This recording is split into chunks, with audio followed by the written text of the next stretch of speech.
ரொம்ப நாள் கழிச்சு ரெடிட் ஓபன் பண்ணோம். நிறைய பேர் உங்களோட பதிவுகளை பதிவு செஞ்சிருக்கீங்க. அதை தான் இன்னைக்கு டிஸ்கஸ் பண்ண போறோம். நான் விஷ்ணு. நான் உங்க பிரியா. Welcome to discuss.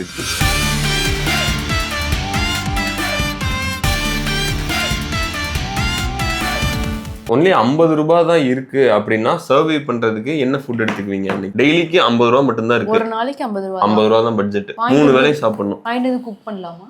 அதெல்லாம் பண்ணலாம். எனக்கு ஃபர்ஸ்ட் தோணுனது 2 ஆப்ஷன் தோணுச்சு. பிரெட் வாங்கிட்டு வந்து ஜாம் பாக்கெட் 2 ரூபாய் ஜாம் பாக்கெட் இருக்குல்ல, பிரிக்கி வச்சு சாப்பிடலாம். அது சர்வே பண்றதுக்கு பிரெட் ஒரு நல்ல ஆப்ஷன் மாதிரி எனக்கு தோணுச்சு. அப்படி இல்லைன்னா தோசை மாவு வாங்கிட்டு வந்து தோசை ஊற்றி சாப்பிட்டுக்கலாம். கரெக்ட். ஒரு 10 தோசை வரும். நீங்க சொல்ற தோசையில 2 தோசை கொடுத்தீங்கன்னா முடிஞ்சா 2 எக்கு கூட அதுல வாங்கிக்கலாம். புரோட்டீனுக்கும் கொஞ்சம் இதா இருக்கும். தோசை மாவு 60 ரூபாய். 1/2 கிலோ மாவு வாங்கிக்கலாம்ல. அரை வேலைக்கு தான். இல்ல ஒருத்தருக்கு தானே. எவ்வளவு யோசிச்சு பார்த்தாலும் சரி, ஃப்ரூட்ஸ் ஹெல்தியான ஆப்ஷன், ஃப்ரூட்ஸ் வெஜிடபிள்ஸ் பார்த்தா 50 ரூபாய்க்கு வாங்க முடியாது. வாழைப்பழம் வேணா வாங்கலாம், அதை வச்சு ஒரு நாள் மேனேஜ் பண்ண முடியாது. எனர்ஜி வேணா இருக்குமோ தவிர ஹெல்த்துக்கு ஒன்றும் பண்ண முடியாது. கார்ப்ஸ் வேணும், புரோட்டீன் வேணும், அதெல்லாம் பண்ண முடியாது. பேரா சர்வே பண்றதுக்கே வந்து 50 ரூபா வச்சு ஒரு நாளைக்கு ஒருத்தருக்கு கஷ்டம். பணம் மதிப்பிழப்பு அது இதுதான் இல்ல. இந்த மாதிரி இருந்துச்சுன்னா நீங்க என்ன ஆப்ஷன் சூஸ் பண்ணுவீங்க? 50 ரூபாயில தான் டெய்லி 3 வேளையும் சாப்பிடணும் அப்படின்னா என்ன ஃபுட் சூஸ் பண்ணலாம்? அம்மா உணவகம் சாப்பாடு எல்லாமே இருக்குல்ல 10 ரூபாய்க்கு. உண்மையிலே அது ரொம்ப நல்ல ஸ்கீம். அதனாலதான் இத்தனை கவர்மெண்ட் தாண்டி இன்னும் வந்துட்டு இருக்கு. வேற ஏதாவது ஆப்ஷன்ஸ் கொடுத்துருக்காங்களா அதுல? இந்த பாக்குறேன். முதல் கமெண்டே அம்மா உணவகம் தான். நமக்கு இவ்வளவு நேரம் ஸ்ட்ரைக் ஆகல. 1 கிலோ மாவு 2 முட்டை பப்ஸ். அதுவும் நல்ல ஐடியா தான். சாப்பிட்டா பசிக்கவே பசிக்காது. நான் காலையில காலேஜுக்கு போகல பிரேக்ஃபாஸ்ட் முதல்ல ஸ்கிப் பண்ணிடுவேன். மதியம் சில நாள்ல வந்து முட்டை பப்ஸ் பன்னீர் சோடா அடைச்சிரும். Tea biscuit, biscuits with tea. நல்லா காமெடி பண்றேன் நீ.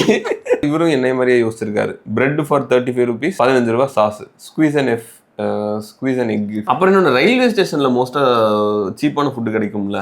ஆனா அதுலயுமே 50 ரூபாய்க்கு இப்போ 3 வேளையுமே சாப்பிட முடியுமான்னு தெரியாது. பெஸ்ட் ஆப்ஷன் அம்மா உணவகம் தான். அதுக்கப்புறம் பிஸ்கெட்ஸ் வித் டீ. யாரெல்லாம் சம்மர்ல வந்து கசின்ஸ் கூட இந்த ராஜாராணி விளையாண்டு இருக்கீங்க? யாரு விளையாடாம இருப்பா? இப்ப போன டைம் ஒரு கெட் டுகெதர் போனப்ப கூட விளையாண்டோம். இவங்க கூட ராஜாராணி இந்த செட்டு சேர்த்துறது இதெல்லாம் விளையாடவே முடியாது. போட்டோம்னா கையில இருந்து கார்டு போறதுக்குள்ள புடிங்கிட்டு என்ன கார்டுன்னு படிச்சு போட்டுருவோம். தெரியாம ஒரு தடவை போய் மாட்டினேன். ஒரு மனுஷனால 10 கேம் விளையாடுறோம்னா எத்தனை கேம்ல ரெண்டாவது பிளேஸ்ல வர முடியும்? எல்லா கேம்லயும் ஒண்ணு ஃபர்ஸ்ட் இல்லைன்னா செகண்ட். நீ ஏமா பிட் பாக்கெட்டா இருக்க வேண்டிய ஆளு. கையில இருக்க கார்டு படிச்சு போட்டோம். ஓகே, அதெல்லாம் ட்ரிக்ஸ் சொல்லக்கூடாது. சொல்லு. இல்ல 3 கார்டு இருக்குன்னா அதுல வந்துட்டு 2 கார்டு தான் நம்ம யூஸ் பண்ண போறோம், இன்னொன்னு யூஸ் பண்ண போறது நமக்கு முன்னாடி தெரிஞ்சிடும். அப்பதான் நம்ம மடிச்சு வச்சிடணும். ஒரு கார்டை வந்து டக்குன்னு போட்டு எடுத்து இது ஓப்பன் பண்ணி அதுக்குள்ள இதை மடிச்சு வச்சிடணும். நான் மடிச்சு வைக்கிறப்பதான் அந்த பக்கத்துல இருந்து பாதி வந்து திறந்து இப்படி டிசைன் பண்றேன். அப்போ டக்குன்னு போடு வச்சுக்கணும். இதை விட 2வது பாயிண்ட் என்னன்னா, யாரு வேணாலும் எப்ப வேணாலும் அடிப்பாங்க. சோ நம்ம இதை ஃபாஸ்டா பண்ணி வச்சிட்டோம்னா அடிக்காம டக்குன்னு கூட வச்சுக்கலாம். ஃபர்ஸ்ட் வைக்க முடியலன்னு செகண்ட் சொல்லலாம். இப்ப சொன்னதுக்கு அப்புறம் தான் ஞாபகம். ஒரு தடவை நான் சேர்த்திட்டு அடிக்க போறேன். எனக்கு முன்னாடி கையை சென்ட்னு வாயில சொல்லிட்டாலே நம்ம கையை அலர்ட் ஆயிரும். மெதுவா கை கொண்டு வரைக்கும் வெயிட் பண்ணிட்டு இருப்பாங்க. நீங்க வந்து அடிச்சுக்கங்க.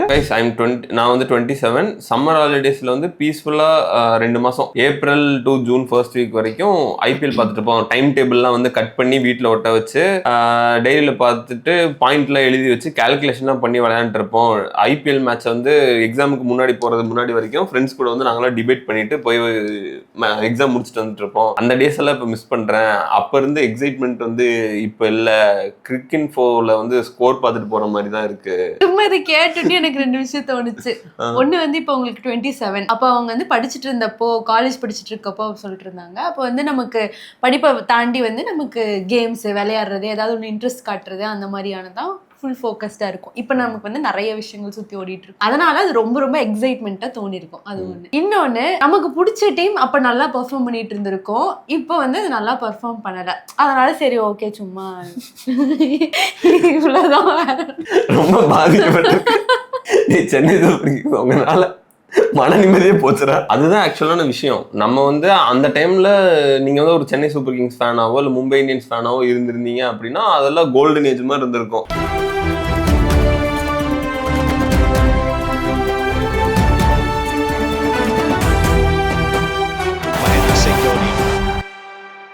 5 ட்ராஃபி அடிச்சுட்டு டீம்ல போனோம்னா எப்ப பார்த்தாலும் பிளே ஆஃப்ஸ்க்கு போயிட்டே இருப்பாங்க. இப்ப பார்த்தோன்னா பிளே ஆஃப்ஸ் பக்கம் போயே ரொம்ப வருஷம் ஆயிடுச்சு இப்போ ஆல்மோஸ்ட். ஆனா இது வந்து இப்போ நீங்க ஒரு ஆர்சிபி ஃபேனா இருக்கீங்க இல்ல ஒரு பஞ்சாப் ஃபேனா இருக்கீங்க அப்படின்னா இது வந்து ஒரு ரொம்ப நல்ல டைம். ஆர்சிபி ஃபேன்ஸ் எல்லாம் வந்து போன வருஷம் ஃபைனல்ஸ் வின் பண்ணியிருக்காங்க. இந்த வருஷம் டீம் வந்து சூப்பரா பெர்ஃபார்ம் பண்ணிட்டு இருக்கு. ஸோ அது நீங்க எந்த டீம் சப்போர்ட் பண்றீங்கிறதும் அதுல ஒரு பெரிய பார்ட். அப்புறம் என்னை பொறுத்த வரைக்கும் இப்ப ரீசெண்ட் டைம்ஸ்ல எனக்கு தோன்றது ஐபிஎல் வந்து பயங்கரமா ஸ்கேம் பண்றானுங்க. அது முக்கியமா இந்த சென்னை டீம் வந்து தோனி வந்து பிராக்டிஸ் வரைக்கும் மட்டும் கூட்டு வர்றது, பிராக்டிஸ் முடிச்சுட்டு நீங்க போய் ஹோட்டலுக்கு போய்க்கோங்க, ட்ரெஸ்ஸிங் ரூம்ல கூட உட்கார வேண்டாம். அதாவது இந்த சாம்பிராணி கட்டுவாங்க பத்தியா, ஸ்மெல் பாப்கார்ன் ஸ்மெல் அந்த மாதிரி தான். தியேட்டர்ல வந்து இன்டர்வல்ல பழைய தியேட்டர்ல பெல் அடிக்கும், ட்ரின்ட்டு இன்டர்வல் வரப்போகுது அப்படின்னு நமக்கு தெரியும். அதுக்கு முன்னாடி பாப்கார்ன் மாஸ்டர் தியேட்டர்ல விடுவானுங்க, நமக்கே பசிக்க ஆரம்பிச்சிடும். போனே பாப்கார்ன் வாங்கிட்டு வரும். அந்த மாதிரி தான் இந்த மாதிரி தோனியை காமிச்சு எல்லாரும் உள்ள வாங்க அப்படின்ட்டு. இதை விட அந்த SRH மேட்ச், போன மேட்ச் சென்னை சூப்பர் கிங்ஸ் பேஜ்லயே போடுறானுங்க, லேப் ஆஃப் ஆனர்லாம் இருக்கு, எல்லாரும் முடிஞ்சதுக்கு அப்புறம் உட்காருங்க அப்படின்னு சொல்லிட்டு. உடனே எல்லாரும் தோனி வர்றாரு, தோனி வந்து விளையாட போறாரு. ட்ரெஸ்ஸிங் ரூம்ல கூட காமிச்சாங்க. இல்ல இந்த தடவை கிரவுண்டுக்குள்ள உள்ள வந்தாரு, ட்ரெஸ்ஸிங் ரூம்ல எல்லாம் இருந்தாரு. நான் மறுபடியும் ஏமாற்றம் தாங்க முடியாதுன்னு சொல்லிட்டு நான் போய் தூங்கிட்டேன். இது வரைக்கும் வாசம் மட்டும் தான் காமிச்சாங்க, இந்த தடவை கண்ணில் காமிச்சுக்கிட்டாங்க, இந்த தோனி இங்க இருக்கு பாத்துக்கங்க அப்படின்னு சொல்லிட்டு. நம்மள மாதிரி ஆள்கள் இருக்க வரைக்கும் இவங்க தோனி ரிட்டையர் ஆகவும் விடவே மாட்டானுங்க. இதை வச்சு நம்ம கண்ணில் காட்டி டிக்கெட்டை வித்துருவாங்க. ஆமா, அவரு என்னை விடுங்க.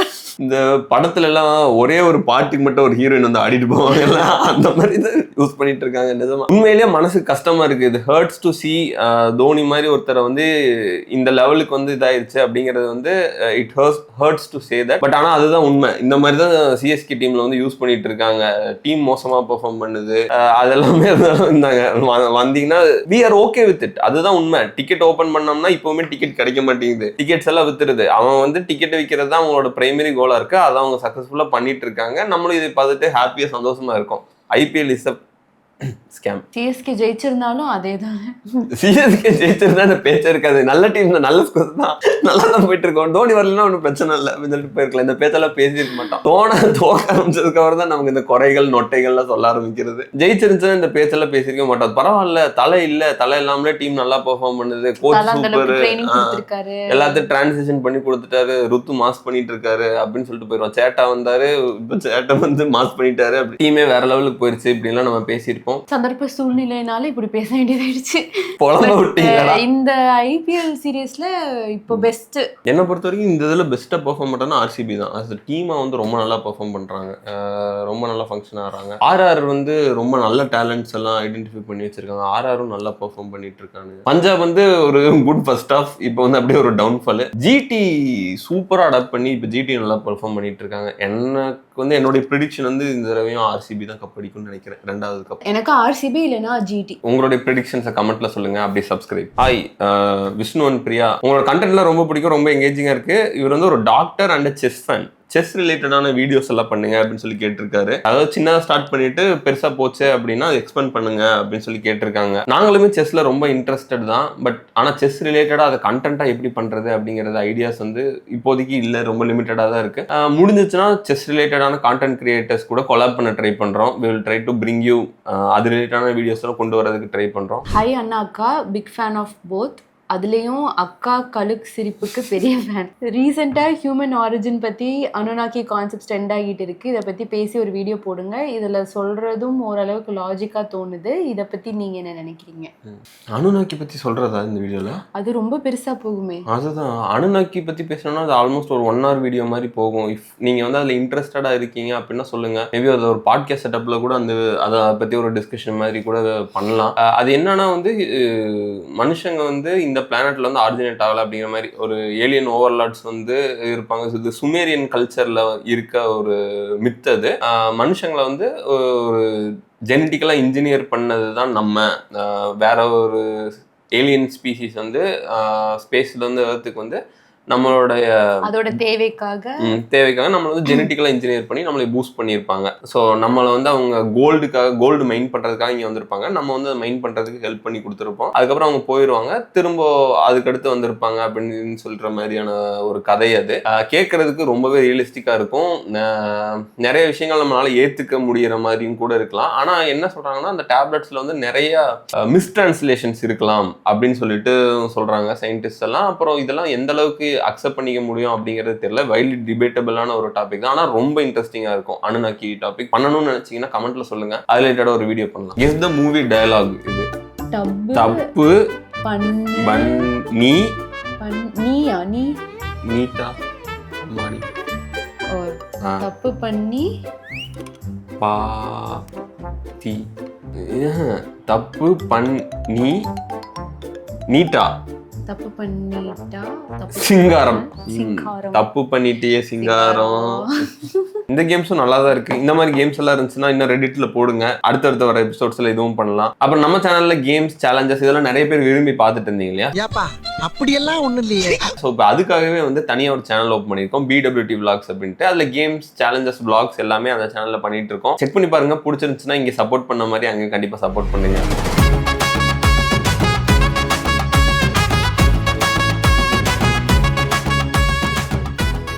இந்த வீடியோ பிடிச்சிச்சுன்னா லைக் பண்ணுங்க. இந்த மாதிரி நிறைய வீடியோஸ் பார்க்கறதுக்கு இந்த சேனல் சப்ஸ்கிரைப் பண்ணுங்க. அந்த மாதிரி வீடியோஸ் பார்க்கறதுக்கு அந்த சேனல் சப்ஸ்கிரைப் பண்ணுங்க. அடுத்த வீடியோவில் பார்க்குற வரைக்கும்